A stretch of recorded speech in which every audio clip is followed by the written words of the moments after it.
We are one, a diverse group of proudly kindred spirits here, not by coincidence, but because we choose to journey together. We are active and proactive. We care deeply. We live our love as best we can. We are one, working, eating, laughing, playing, singing, storytelling, sharing, and rejoicing. We are one, getting to know each other, taking risks, opening up, questioning, seeking, searching, trying to understand, struggling, making mistakes, paying attention, asking questions, listening, living our answers, learning to love our neighbors, learning to love ourselves, apologizing and forgiving with humility, being forgiven through grace, creating the beloved community. Together, we are one. And those are the words of the late Reverend Hope Johnson. Our opening song is Swimming to the Other Side, and the words are right up here in your order of service. I humbly acknowledge the mistake of putting that it was led by the soul singers rather than that the Flaming Chalices were doing it, but it is indeed the Flaming Chalices. Do sing along on the choruses, please. The words are in your order of service on the top of the second bulletin. We're going to start with the chorus so you can hear how it goes. And do sing along. Did we say that? Sing along? Yeah, sing along, please. Sing along. Just making sure.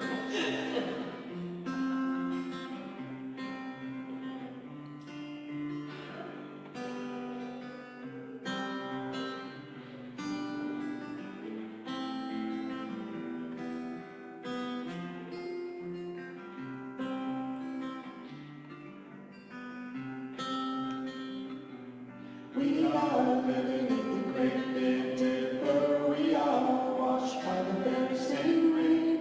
We are swimming in the stream together, some in power and some in pain. We can worship this ground we walk on, cherishing the beings that live beside. Loving spirits will live forever. We're all swimming to the other side. I am alone and I am searching, pondering for answers in my time. I am balanced at the brink of wisdom. I am impatient to receive what's mine. I move forward with my senses open. Imperfection will be my crime. In humility I will listen. We're all swimming to the other side. Of course. We are living in the great big dipper. We are washed by the very same rain. We are swimming in the stream together, some in power and some in pain. We can worship this ground we walk on, cherishing the beings that live beside. Loving spirits will live forever. We're all swimming to the other side. On this journey through thoughts and feelings, finding intuition, I have my heart. I am gathering the tools together. I am preparing to do my part. All of those who have come before me, band together and be my guide. Loving lessons that I will follow. We're all swimming to the other side. We are living in the great big dipper. We are washed by the very same rain.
And now, would our ushers come forward to light the chalice, please, or our chalice lighters come forward, and would the congregation rise for the chalice lighting and the doxology, please?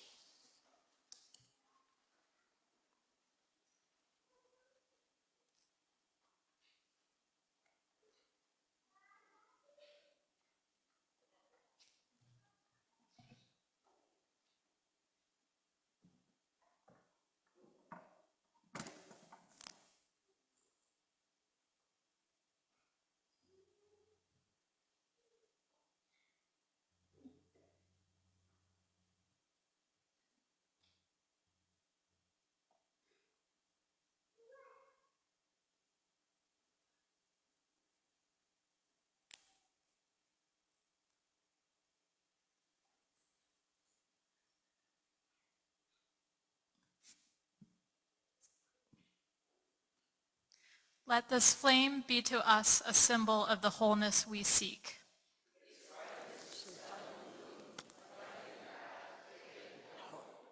Its glow reminding us of the sacred bonds that link us to all living things. Its radiance calling us to a light of freedom, justice, and peace.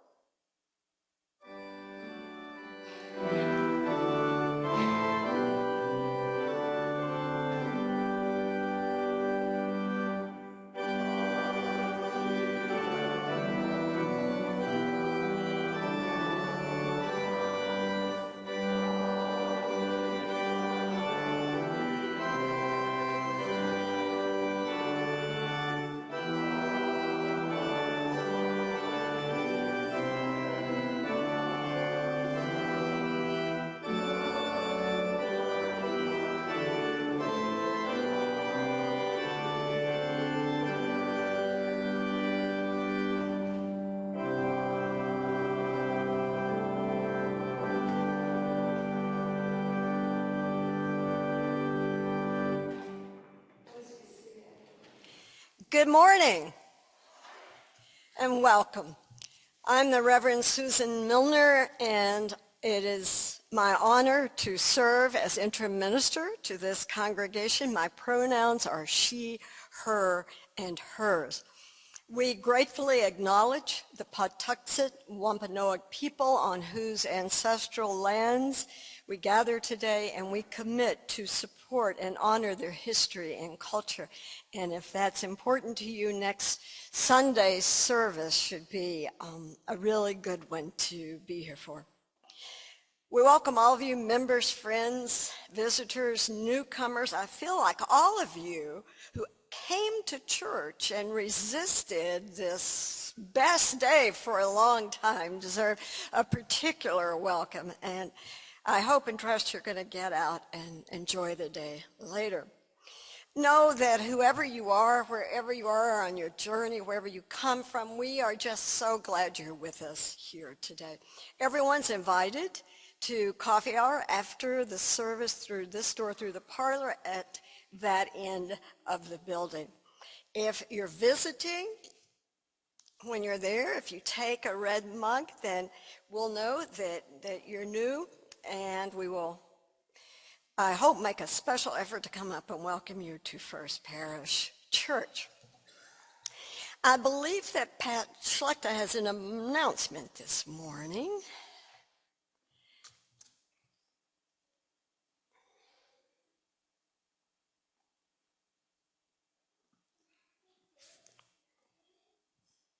Hi, I'm up here with my stewardship hat on. In 2 weeks, I'll be up here with my transition team hat on. We all wear lots of hats here, and that's what keeps this dynamic, this place alive and flowing. The other thing that keeps it alive and flowing is money. It all comes down to, that's a fabulous idea. Now, how do we want to pay for that?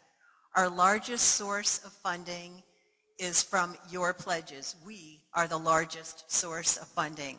I'm really happy to report at this point that we've had about 60 groups pledge, 60 pledge units, 60 families for a total of about $160,000. That's a rough number, but we're off to a great start. the but is we sent out over 100 letters, I think, maybe 115 stewardship letters to people. So that means half of us have yet to pledge. If you want to pledge today, I have a clipboard and a pen. You can talk to me. You can talk to David Murphy. You can talk to Tracy Wagner. Every dollar we receive is greatly appreciated, so no pledge is too small and certainly no pledge is too large. Please help us out. I feel like I'm on NPR and a fund drive. Please help us wrap up our stewardship drive. Thank you. Again, welcome and thank you.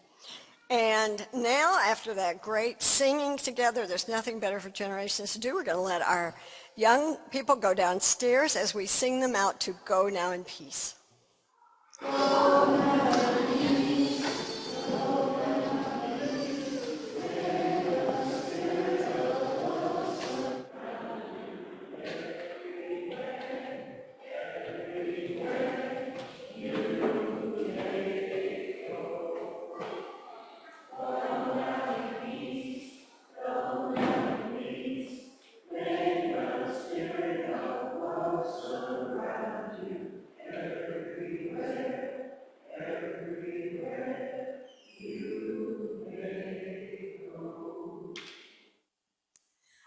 I'm constantly struck by the level of caring of people of this congregation for one another, and everything I find out about you and what's going on in your life, like crises, I usually find out from other ones of you, which I appreciate that connectedness very much. Once a month, we create the opportunity for you to share joys or concerns, sorrows, here in this sacred space, in this sacred time. So if you would like to do that this morning, come light a candle. If you want to do it silently, that's perfectly all right. If you want to speak some brief words, please first tell us who you are.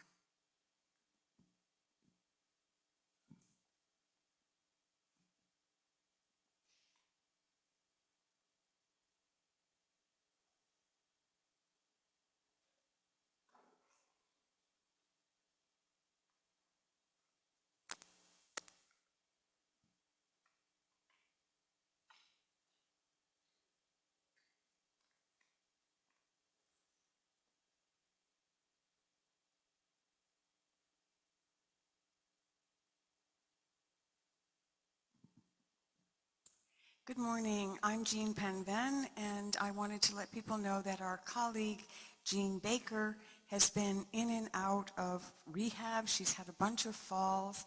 So she lives in the village at Duxbury, but she's very often been at Bay Path.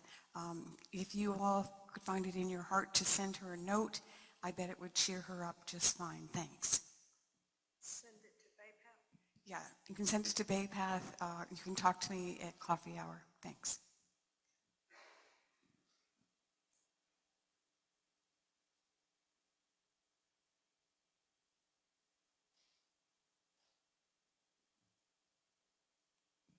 Good morning. My name is Julie Lilies. I'm just lighting a candle for the people in Jerusalem. And I don't know if you saw the news last night, but they're being bombed by Iran.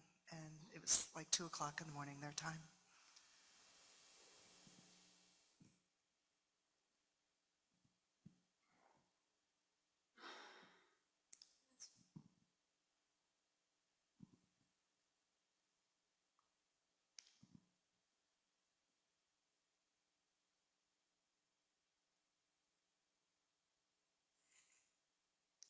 My daughter asked me to light a candle for a friend of hers, and that's this one.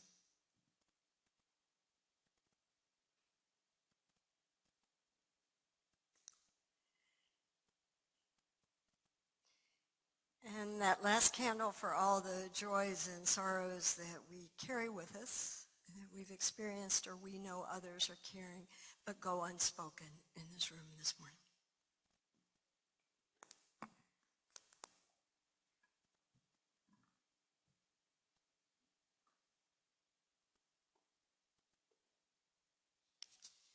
Would you join me, please, in a spirit of prayer and meditation beginning with these words of Gary Kowalski.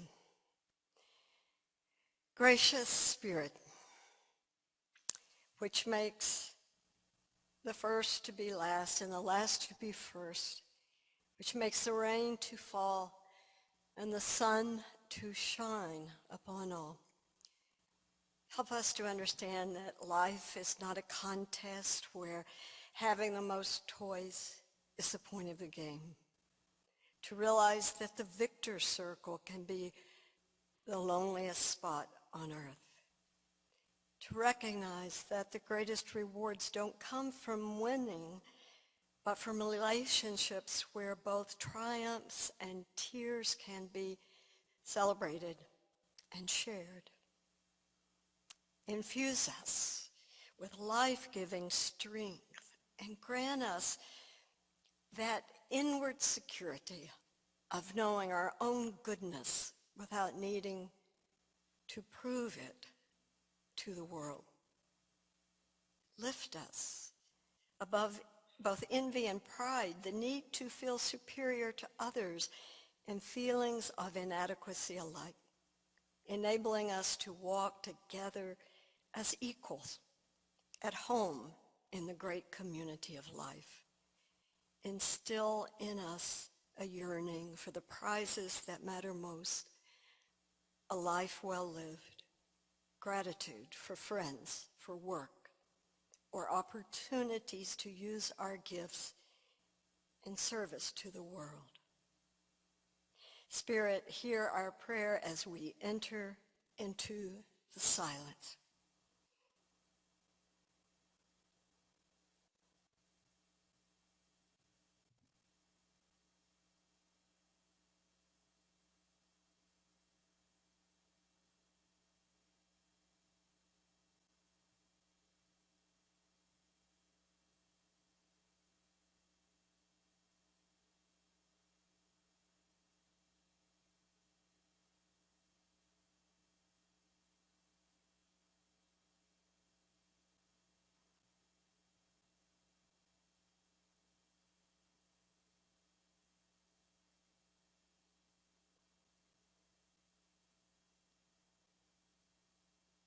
May our hopes and dreams take flight on the wings of love.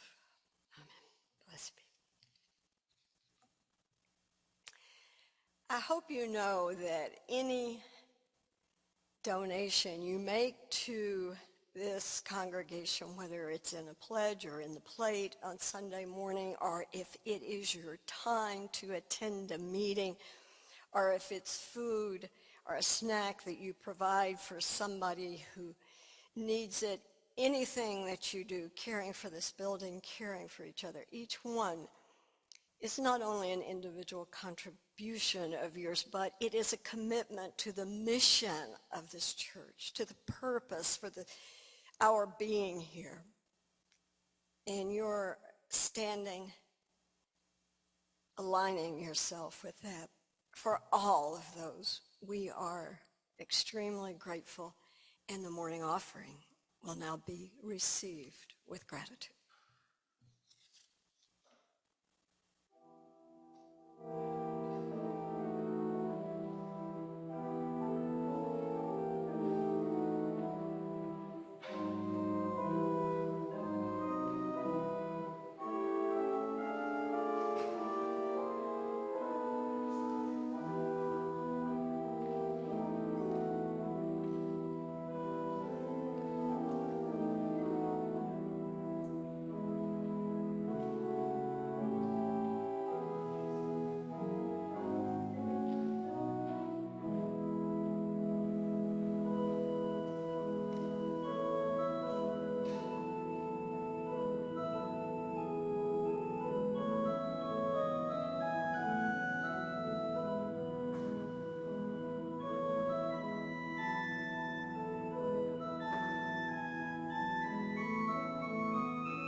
our very humanity.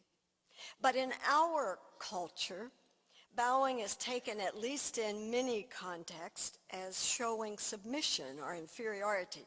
When winning is everything and everything is ranked, the aim, whether in society or finances or in power dynamics, is to be on top. And the worst, weakest thing you can do in such a paradigm is to lower yourself to the level of another. It's a fascinating sort of spatial metaphor. People thought that Obama humiliated himself and humiliated the country by lowering us. It's a shame, though, that we are so afraid of humiliation that we cannot entertain the idea that we might need humility. Because humility and humiliation are not the same. Humiliation, and is there anybody here who doesn't know that terrible feeling of making a fool of yourself? That's what happens when a mask falls away, the mask of false pride, and reveals who we really are underneath. It's a very vulnerable feeling, and I feel for people when I see it happen, depending on what they've done to bring it on. But we've all experienced it. And probably my earliest lesson that the journey of ministry would involve humiliation before I could understand humility came when I was a lay person in a small church, the kind of community where almost everybody knows everyone else. I was in charge of summer services that year, and some of the congregants began to encourage me to go into ministry. Gosh, I thought as I got pumped up, I must be pretty good. And then one Sunday, while leading the Sunday service, I needed to refer to a trusted volunteer whose role in the church mattered to her very much. And suddenly her name just vanished from my mind. But feeling that I could handle anything, I found myself saying, "You know that woman who always serves the coffee."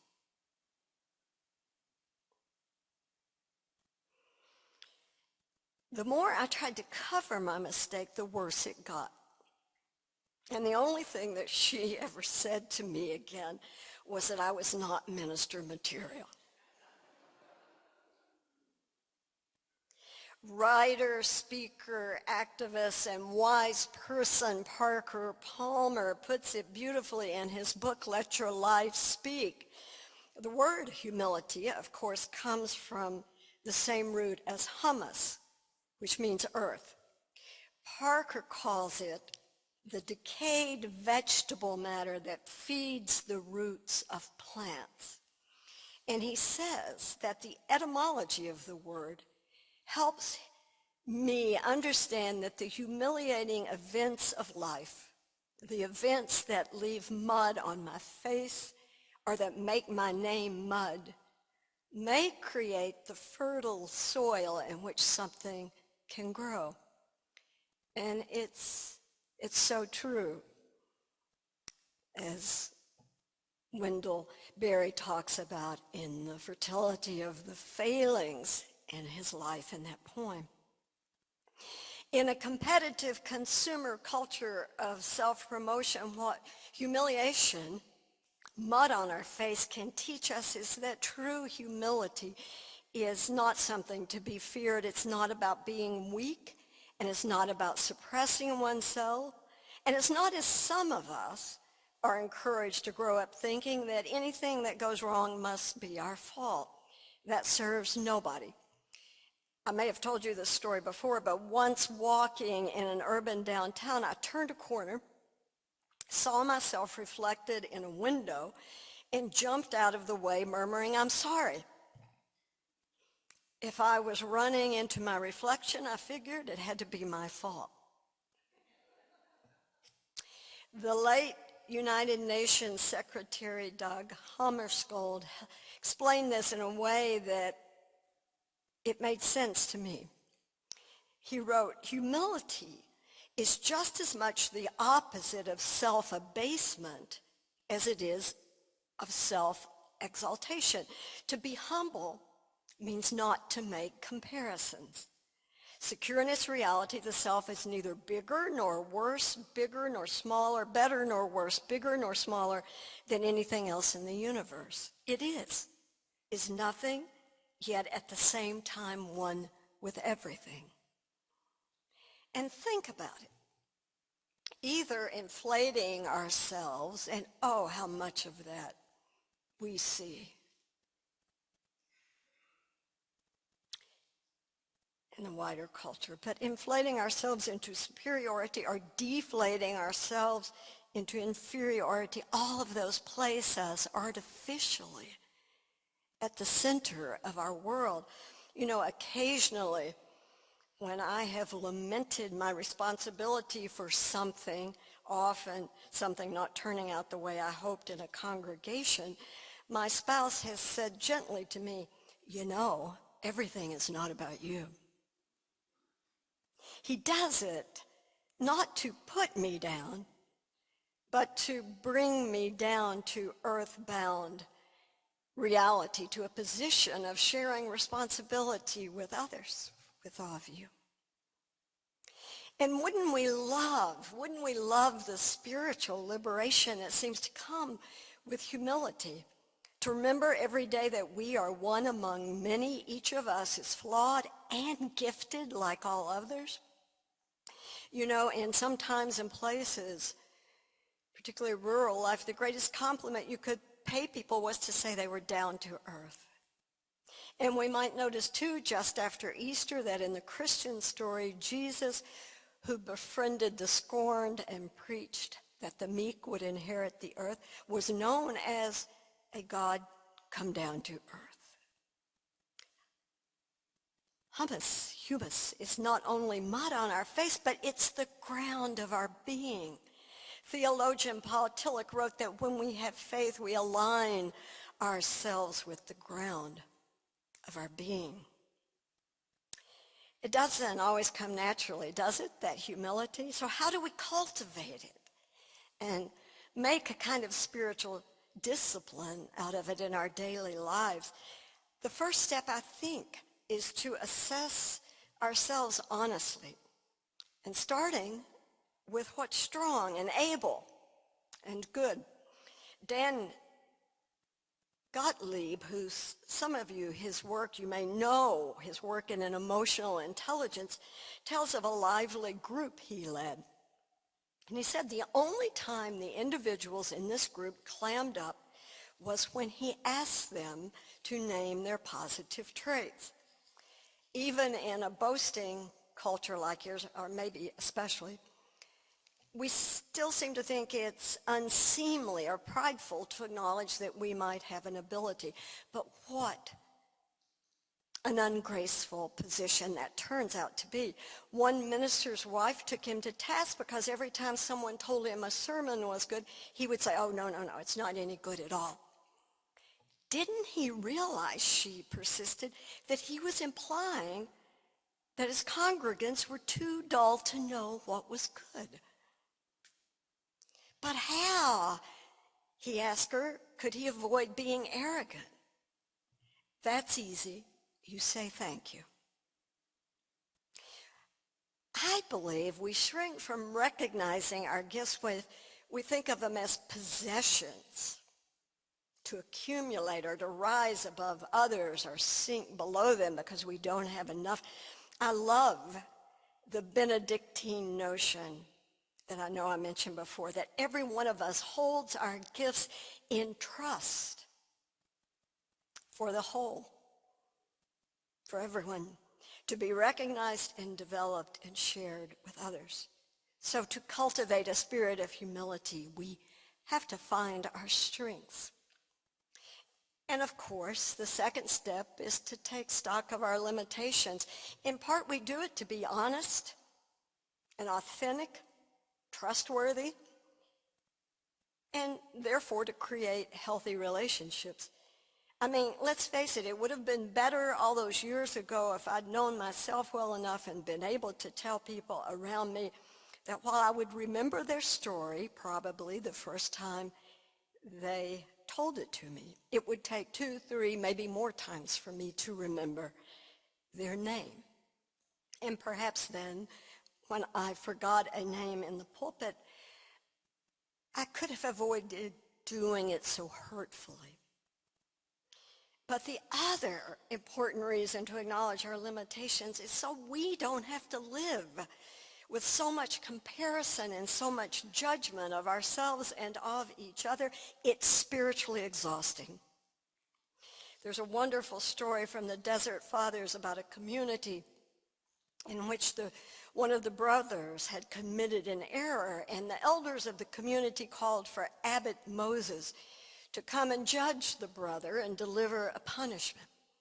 So Moses set out, but he was dragging behind him a basket that had many holes in it and was also filled with sand. "What is this?" he asked when he arrived. "My faults are running out behind me, and I do not see them. Yet today I come to judge the faults of another." Taking the point, the elders pardoned the brother. And I just ask you to think, how often, I ask myself to think, how often when we judge and blame others, is it because we fear stumbling over our own inadequacies, our own weaknesses, our own character flaws? In a blaming, shaming system, if they aren't wrong, then we must be. Let's bow to the truth that we share the same human condition as everyone else. The second step in cultivating humility is to befriend our limitations. And the final step in my little scheme here is the spiritual, theological one. To embrace, really embrace, that our place in the universe can be glorious alongside others, not apart from them at all, but alongside them. Our theme this month, our Soul Matters theme, is interdependence, dependence on each other, and that's central to a relational theology in which we value this earth, this world, value each other, value the future. Do you remember a few years ago when Scott Kelly, astronaut Scott Kelly, spent a year in the space station? He was, in the way we think of it, miles above the majority, the great majority of human beings, although it's really out there, but we think of it as above. But later Kelly said that what he missed most during that whole year was weather and the feel of water on his skin and the presence of people. In a world of recycled oxygen, somatic interdependence became the breath of fresh air that he longed for. His journey, his space journey, is such an apt example because the history of astronomical knowledge and philosophical knowledge that goes along with it has been a journey of human humility. After millennia of believing the earth was the center of the universe, people learned first that our beloved planet is one body in an interdependent solar system, and then a tiny mote in a vast universe that all sprang from the same energy. And most importantly, our world is no less wondrous, no less miraculous for that. In fact, I think it's more miraculous. We're hungry, my friends. We are thirsty for humility, for people of one religion, or one nation or one political party to be able to see the worth of others, to imagine living alongside each other, even with some joy. And you know, humility can, it might, in moments even save us from the worst in ourselves and each other. In the 1970s, two Buddhist monks decided to make a bowing pilgrimage to the California coast from the east. And it's hard for me to imagine having the discipline, but every three steps, they stopped to bow fully to the ground. But when they reached a rough neighborhood in Los Angeles, they found themselves suddenly surrounded by hostile gang members. And there was one of those large outdoor trash bins there. And one of the young men removed the rod that connected the lid to the can and sharpened it on the side of the can. As the monk Heng Sur wrote later, all the hair of my body stood up in fear. But he responded the only way he knew how from his spiritual discipline and said to the gang leader, I bow to the goodness in you. May you be blessed, before making a final bow at the teenager's feet. Although his attacker's fist was raised, the boy completely froze in silence, and the monks continued on their way. In a world of too much violence and animosity, where we are encouraged to reach a zenith over others, may we find our grounding in humility, our fingers holding on for dear life to the sweet soil of this earth. Namaste.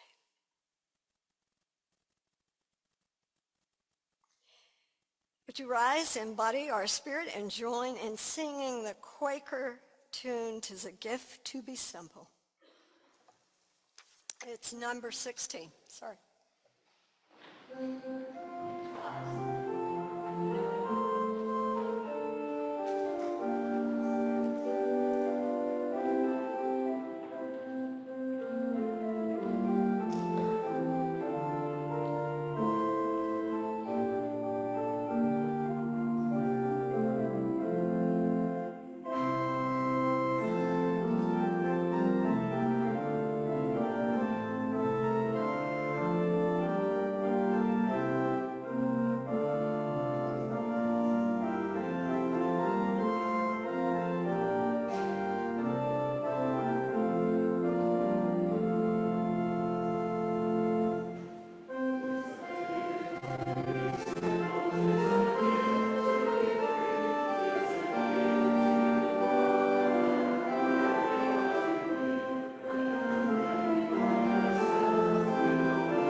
us be humble, for the worst thing in the world is of the same stuff as we.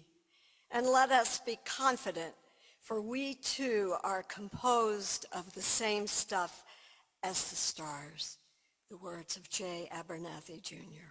Amen.